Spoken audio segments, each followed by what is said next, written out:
கண்ணதாசனின் அர்த்தமுள்ள இந்து மதம் மதுவும் மதமும். மதுப்பழக்கம் உள்ள ஒருவனே மதுவினால் விளையும் தீமைகளை தெளிவாக எடுத்துரைக்க முடியும். எனக்கு 20 ஆண்டுகளாக அந்த பழக்கம் உண்டு என்பது ஒன்றும் புதிய செய்தியல்ல. அந்த தார்மீக ஒழுக்கக்கேட்டிற்கு நான் வக்காலத்து வாங்க வரவில்லை. ஆனால் சட்டத்தினால் மதுவை ஒழிக்க முடியாது என்று நான் வாதிட்டிருக்கிறேன். சட்டம் போட்டு ஒன்றை மறைக்க அது பற்றிய ஆசைகளை கிளர்ந்து எழும். முழுக்க மூடிக்கொண்டிருக்கும் பெண்ணை பார்க்க விரும்பும் கண்ணை போல் முழுக்க மறைக்கப்பட்ட ஒன்றை சுவைக்க விரும்புவது மனித இயல்பு. ஆகவேதான் மது பழக்கம் விலைமாதர் உறவு இரண்டையும் சட்டத்தின் மூலம் ஒழிக்க முடியாது என்று நான் வாதிடுகிறேன். அடுத்தவனுக்கு தீமை பயக்கக்கூடிய சமுதாய ஒழுக்கக்கேட்டை மட்டுமே சட்டம் தடுக்க முடியும். தனி மனிதனின் ஒழுக்கத்திற்கு அது உத்தரவாதம் தேட முடியாது. காரணம், அவன் எங்கேயாவது மறைந்து நின்று கொண்டு அந்த ஒழுக்கக்கேட்டிற்கு பலியாவான். ஆகவே மது விலைமாதர் என்ற இரு விஷயங்களில் அழுத்தமான நீதி போதனையே மனிதனின் மனத்தை மாற்ற முடியும். குடித்தால் உன் உடம்பு கெடும். மலத்துக்கும் சோற்றுக்கும் வித்தியாசம் தெரியாது.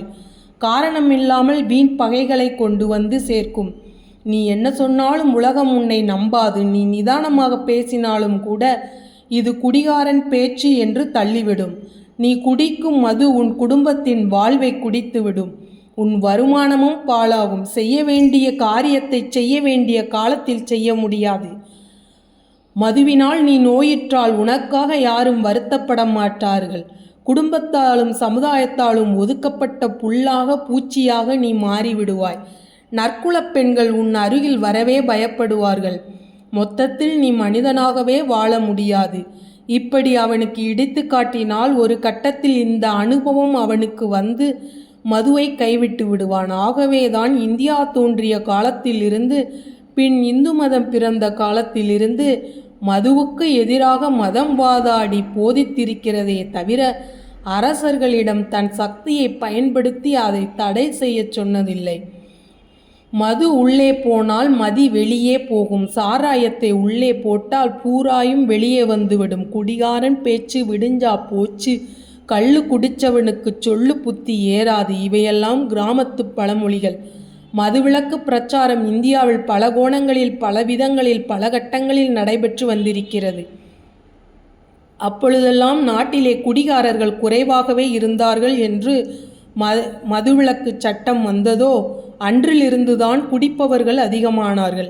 ஆகவே இந்த வகையிலும் மதம் போதித்து எழுப்பும் தார்மீக சக்தியை சட்டம் உருவாக்க முடியாது.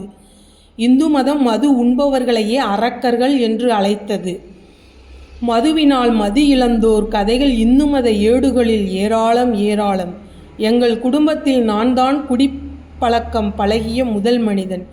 எனக்கு முந்திய தலைமுறையில் ஒவ்வொருவரும் குடித்துவிட்டு வருவோனை கண்டால் காலால் உதைப்பார்கள். என் தந்தை ஒரு கிராம முன்சீப்பையே அப்படி உதைத்திருக்கிறார். அந்நாளில் அரசாங்கம் லைசன்ஸ் கொடுத்தாலும் ஊருக்குள்ளே கள்ளுக்கடையோ சாராயக்கடையோ வைக்க எந்த கிராமத்திலும் யாரும் இடம் கொடுக்க மாட்டார்கள். குடித்துவிட்டு சபைக்கு வரும் ஒருவனை அந்நாளில் காணவே முடியாது. குடிப்பவனுக்கு பெண் கொடுக்க மாட்டார்கள். காரணம், இந்து மதத்தின் உணர்ச்சிகரமான போதனை அவ்வளவு சக்தி வாய்ந்ததாக இருந்தது. தாங்கள் குடிப்பதற்கு பெரும்பாலோர் சொல்லும் காரணம் கவலைகளை மறப்பதற்கே என்பதாகும். ஒரு இடத்தில் கம்பன் இதனை சுக்ரீவன் வாய்மொழியாக மிக அழகாக சொல்லுகிறான். நெருப்பை நெய்யால் அணைத்தேன் என்கிறான். கவலைக்காக குடிக்க ஆரம்பித்தால் உள்ளே போய் விழுந்த மது அந்த கவலை அதிகப்படுத்துமே தவிர குறைக்காது.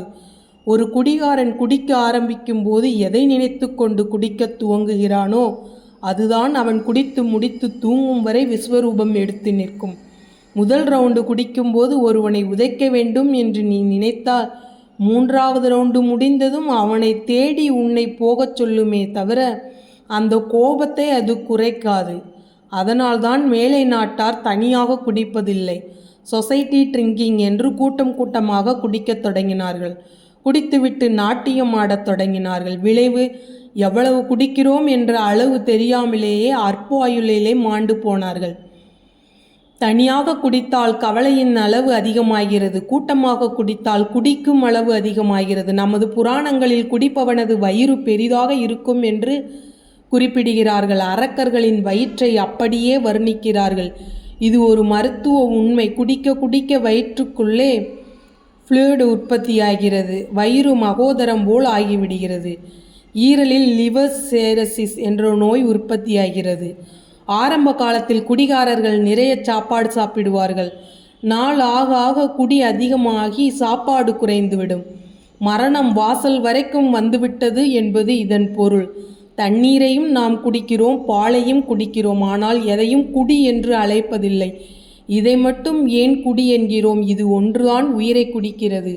குடியை பற்றி சொல்கின்ற புராண இதிகாசங்கள் எல்லாம் அவர்கள் குடித்தார்கள் என்று கூறிவிட்டு அதன் மூலம் என்னென்ன தவறுகள் செய்தார்கள் என்பதையே விவரிக்கின்றன. வள்ளுவர் சுருக்கமாக நஞ்சுண்பார் கள்ளுண்பவர் என்றார். இந்திரன் மதிமயங்கி அகலிகை கெடுக்கப்படுவதற்கும் இதுவே காரணம் என்று ஒரு உபன்யாசகர் சொல்ல கேட்டிருக்கிறேன்.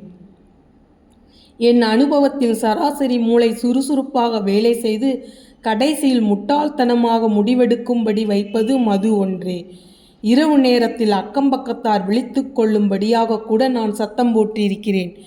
எவ்வளவு அறிவுள்ள மனிதனையும் முட்டாளாக்கிவிடும் அந்த மதுவிற்கு அடிமையாகிவிட்டால் பிறகு மீள்வது கடினம்.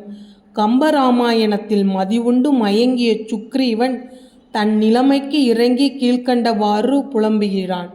உறவுண்ட சிந்தையானும் உரை செய்வான், ஒருவருக்கு இன்னம் பெறல் உண்டோ, அவரால் ஈண்டு நான் பெற்ற பேர் உதவி உற்றது இரல் உண்டோ, எண்ணின் தீர்வான் இருந்த பேர் இடரையெல்லாம் நரவுண்டு மறந்தேன் காண நாணுவல் மைந்த என்றான்.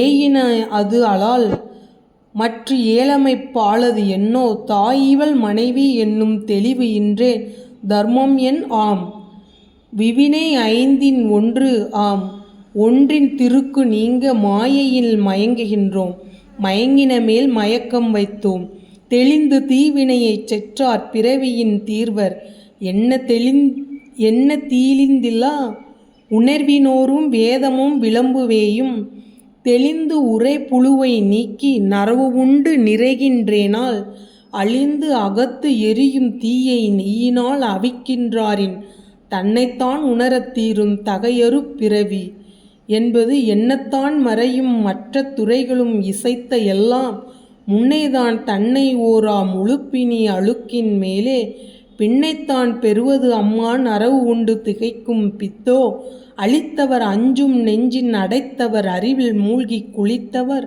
இன்பம் துன்பம் குறைந்தவர் அன்றி வேறி ஒழித்தவர் உண்டு, மீண்டும் இவ்வுலகு எல்லாம் உணர ஓடிக் கழித்தவர் எய்தி நின்ற கதி ஒன்று கண்டது உண்டோ, செற்றது பகைஞர் நாட்டார் செய்த பேர் உதவி தானும் கற்றதும் கண்கூடாக கண்டதுமே நிலைவளார், சொற்றதும் மானம் வந்து தொடர்ந்ததும் படர்ந்த இன்பம் உற்றதும் உணரார் ஆயின், இறுதி வேறு இதனின் உண்டோ, வஞ்சமும் களவும் பொய்யும் மயக்கமும் மரபுயில் கொட்பும் தஞ்சம் என்றாரை நீக்கும் தன்மையும் களிப்பும் தாக்கும், கஞ்சமெல்லாம் அணங்கும் தீரும் கல்லினால் அருந்தினாரே நஞ்சமது கொள்வது அல்லால், நரகினை நல்காது அன்றே கேட்டனன் நரவால் கேடுவரும் என கிடைத்த அச்சொல் காட்டியது, அனுமன் நீதி கல்வியால் கடந்தது அல்லால் மீட்டு இனி உரைப்பதே என்ன, விரைவின் வந்து அடைந்த வீரன் மூட்டிய வெகுளியால்லாம்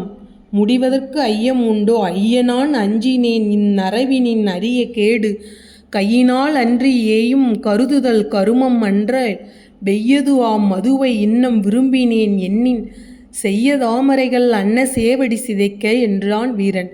இந்த கட்டுரை தொடரில் நான் ஏன் மதுவிலக்கு பிரச்சாரம் செய்ய வருகிறேன் என்றால், சில வேதங்களையும் கம்பராமாயணத்தின் திருக்குறளையும் படித்தது ஒன்று. என் அனுபவம் 2. மதுவினால் உண்மையிலேயே நான் போய்ச் சேர வேண்டிய ஊருக்கு போய்ச் சேர முடியாமல் ரயிலை தவறவிட்டிருக்கிறேன். வாழ்க்கை ரயிலையும் தவறவிட்டிருக்கிறேன். ஒரு இந்து மது அருந்துவதை மதம் நியாயப்படுத்தவில்லை. வழக்கம் போலவே அவனை தட்டி கொடுத்து தர்ம போதனை மூலம் திருப்புகிறது. மது விலக்கை சரியாக செயல்படுத்த வேண்டும் என்றால் அது நமது போலீஸ்காரர்களால் இயலாது, மத விரிவுரையாளர்களால் மட்டுமே இயலும்.